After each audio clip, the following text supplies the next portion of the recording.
Welcome back, Troglodytes, to your daily dose of guitar information, the Trogly's Guitar Show. So I showed you my ridiculously flame back Les Paul standard, and then we saw that one from Japan that had a pretty cool claw mark back. Today, I'm going to show you my quilty back Les Paul standard from the early mid-2000s era.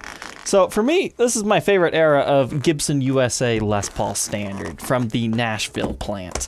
Because at the time of recording this anyways, they're still relatively affordable, slightly less than brand new ones, sometimes a little bit more depending on, what kind of figuring you've got and what condition.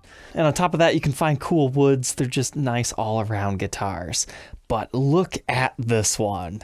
I've always said if I could flop the tops between this one and my flame back one, I would have my absolute perfect Les Paul.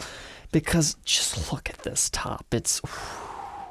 That's what I like in a Les Paul top. Pinstripey flames might do it for some guys, but I'm all about that wide flame. And this almost has like that perfect wide flame figuring to it. Sure, you can get really crazy when you get into the custom shop division. Sometimes you can find some really nice ones, but this top is absolutely 3D. I have yet to see a brand new top that does exactly what this one does. So I've fallen in love with this particular standard because of that top. It is so beautiful.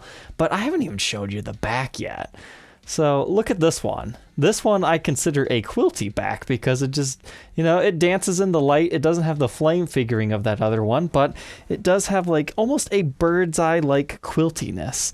And oh my, this thing's coming to life in the light. I was looking at this one a couple of days ago and I was like, it's not doing it for me. But now that I see it in this lighting, it's just...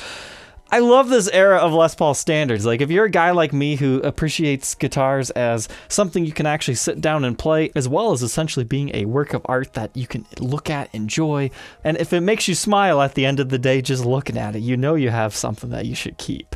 So this is my trifecta here.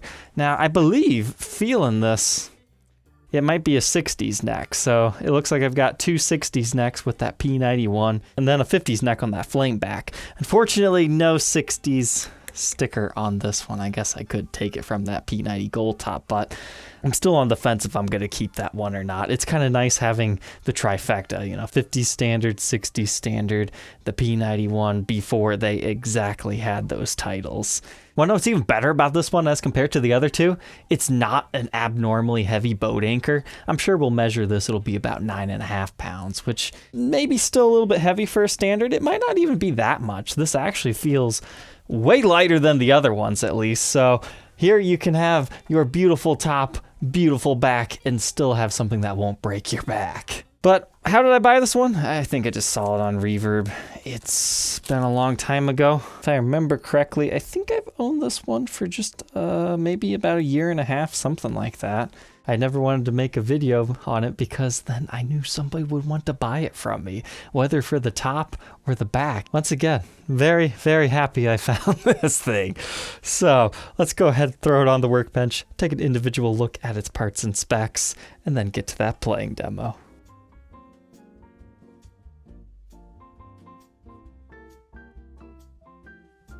Inside this really beautiful example, after I polished it up, it's like, oh man, this top just came to even more to life. I love this guitar. So, our pickups, everything that you would expect in here. You've got your burst bucker number 1 with Alnico 5 magnets in your neck position, and then in your bridge, you've got burst bucker number 2. Same stuff. That's just what this era of standard came with. As far as the pickup readings within the circuit, 7.5 k ohms in our neck position, bridge 7.98, and then the middle, just for fun, we get about 3.87, exactly what I would expect to see. But as is also common, you have your color in here, Heritage Cherry Sunburst, and then your model code, LP, Les Paul, 50s neck, P plus top. So that answers my question there. It is a 50s neck, despite not feeling as big as that other one. That is important to note that like a 50s neck within Gibson USA territory at this time does not necessarily mean it's huge. But there you can see the maple top joining onto the mahogany body, which would have 9-hole weight relief. The covers were looking pretty matted over, so I used some of that metal polishing cream on it, and that really came to life. I did that for the tailpiece too, and yeah, that's looking real good. However, the bridge, I only did it a little bit. I could probably do it a bit more to clean it up, but this bridge is so heavily collapsed, it needs replaced anyways. Which is a refresher, if you take a straight edge on your bridge and it has a complete gap in the middle, that means it's time to either re-radius your bridge and bend it back into shape or just replace it. But that one, it's pretty bad. There's a reason that somebody ended up top wrapping this one. It's because they like their bridge studs decked all the way down, and before they top wrapped it, that's probably how this bridge got collapsed. Let's just take a second to appreciate this absolutely stunning top. Like, this is one of the nicest tops I've seen on a mid-2000s era standard. I mean, the backwood figuring is fantastic, right? But everything about this one, for me anyways, is about the top. That's just a nice one. You've got 2 volumes, 2 tones, no pickguard stock from the factory. I'm very glad because, I mean, just look at that movement. I love taking the time to clean guitars up. Sometimes it just brings already ridiculously nice tops to a whole new extreme.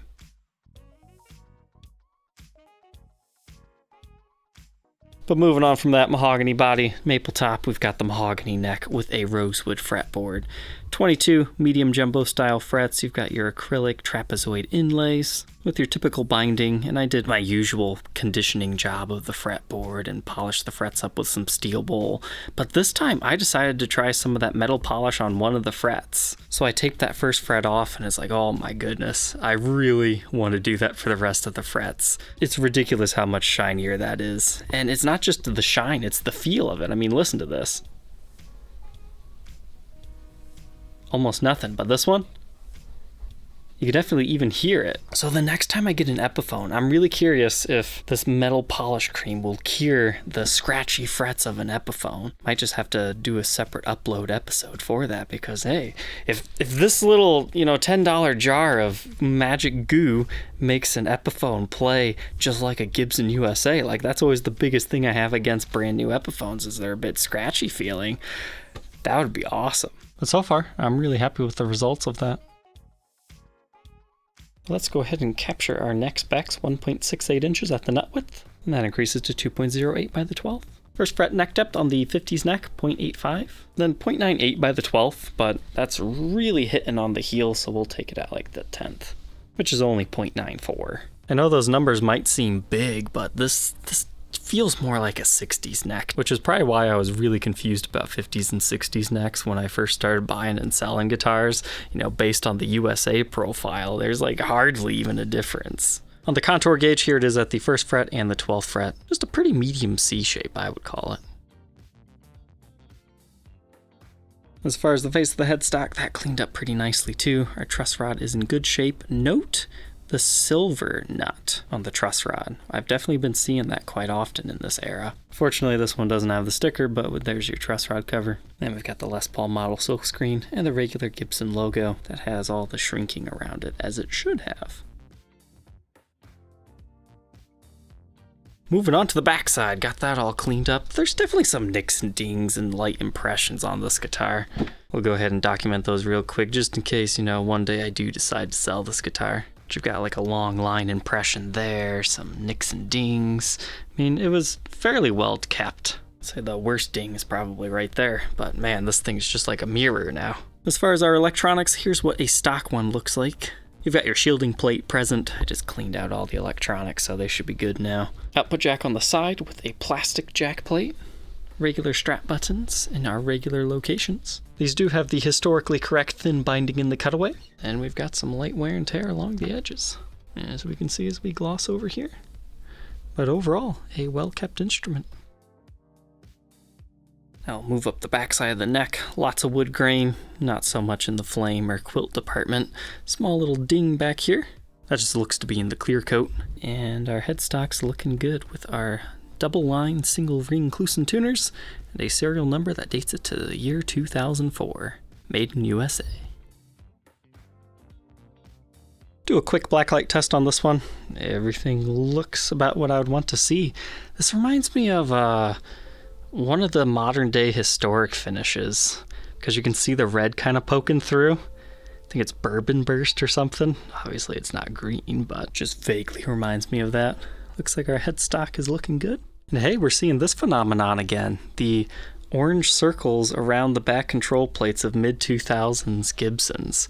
I think it has to do with the shielding paint. That'd be my best guess, but otherwise, yes, I have found another example with that. Running up the backside of the neck, everything's looking nice on this one as well, as is the top of the headstock. All said and done, I told you guys this one was a little bit more reasonable as compared to those other two with fancy backs. Just a hair over 9 pounds. So let's go ahead, plug it in, and hear how this one sounds. All right, let's go ahead and run through the tones of this beauty. We'll start with that neck pickup.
Really like that neck and middle on this one.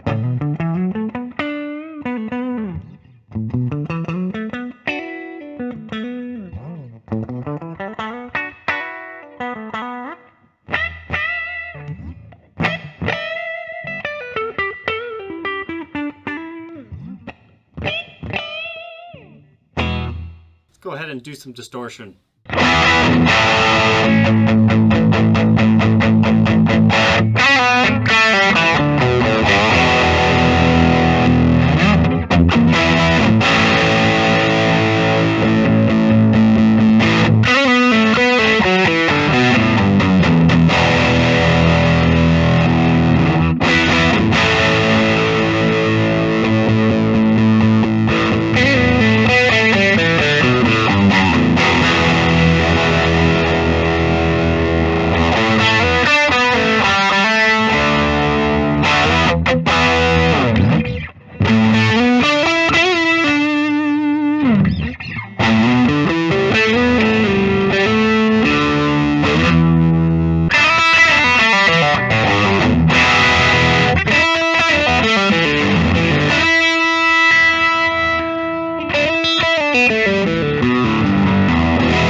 Now that we know all about this mid-2000s Les Paul Standard with a fantastic flame top, what are my final thoughts? I mean, it's kind of what I've been telling you. This is in my personal collection for a reason.